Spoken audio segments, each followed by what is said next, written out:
Quand nos clients viennent nous voir, en général, ils ne savent pas exactement de quel type de literie ils ont besoin. Donc on est là pour les conseiller. Les deux questions les plus importantes à poser sont pour qui et pour quel usage. Si c'est pour un usage maison de campagne, couchage occasionnel, la notion de budget est extrêmement importante et on va rester dans des prix assez bas parce que c'est un couchage occasionnel et ce ne sera pas forcément toujours les mêmes personnes qui dormiront dedans.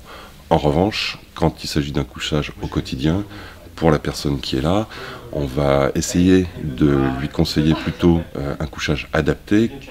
Je ne dirais pas quelle que soit la notion de budget, mais de mettre la notion de budget un peu de façon secondaire.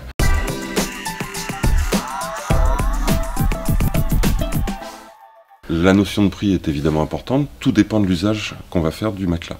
Si c'est un couchage occasionnel, pour un matelas pour 2 personnes, en 140, le standard, à partir de 400 €, le matelas, le sommier et éventuellement le jeu de pied, on a quelque chose qui va permettre de bien dormir et assez longtemps. La durée de vie d'un matelas à 400 €, si on dormait au quotidien, elle serait de 3, 4, 5 ans.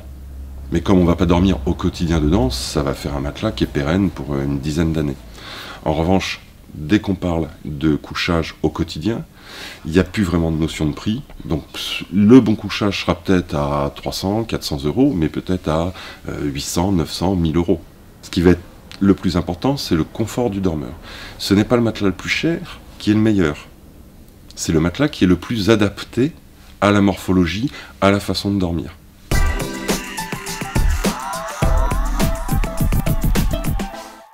Ensuite, il y a deux typologies de matelas, principalement. Il y a d'un côté les ressorts, et de l'autre côté ce que j'appelle les monoblocs. Les monoblocs, ce sont les mousses polyuréthane, les mousses polyéthères, les viscos, les latex, ainsi de suite.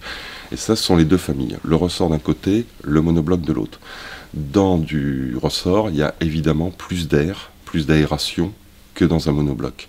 Donc si la personne a plutôt tendance à avoir très très chaud, à ne pas se supporter l'été, on va lui conseiller un matelas à ressort. Si la personne a plutôt froid, on va lui conseiller un matelas monobloc. Après, les conforts, les prix, les durées de vie des matelas sont identiques qu'on soit dans du ressort ou qu'on soit dans du monobloc.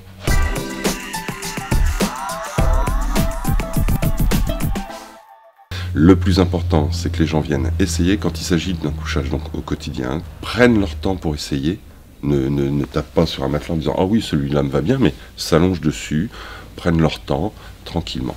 Et n'écoutent pas spécialement le vendeur. Nous ne sommes là que pour conseiller et pour expliquer ce qui est à l'intérieur du matelas. Certainement pas pour le vendre. Parce que le plus important, c'est ce que va penser le dormeur. C'est son ressenti avec son corps, avec sa morphologie.